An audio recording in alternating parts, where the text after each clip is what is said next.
Mr. Kane.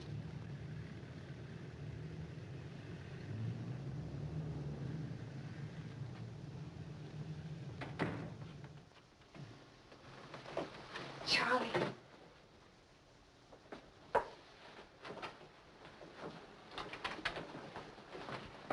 Charlie, he forced me to send your wife the letter. I didn't want to. He's been saying the most terrible...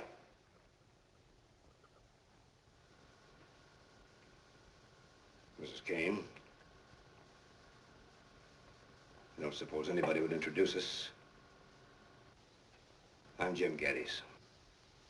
Yes. I made Miss Alexander send you the note, Mrs. Kane. She didn't want to at first, but she did it. Charlie, the things he said to me, he threatened... Gettys. I don't think I will postpone doing something about you until I'm elected. To start with, I think I'll break your neck. Maybe you can do it, maybe you can't, Mr. Kane. Charles, your breaking this man's neck would scarcely explain this note. Serious consequences for Mr. Kane, for yourself, and for your son. He just wanted to get her to come here, and What does this note mean, Miss? I'm Susan Alexander.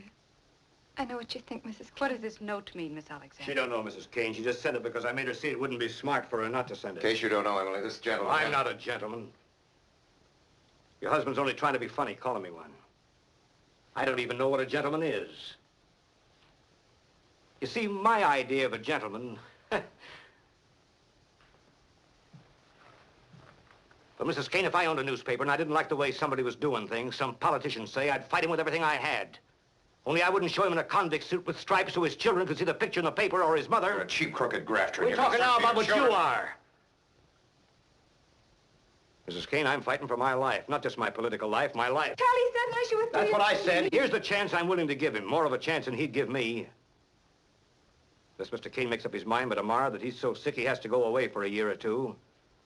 Monday morning, every paper in the state except his will carry the story I'm going to give him. What story? Story about him and Miss Alexander, Mrs. Kane. There isn't any story... Shut up!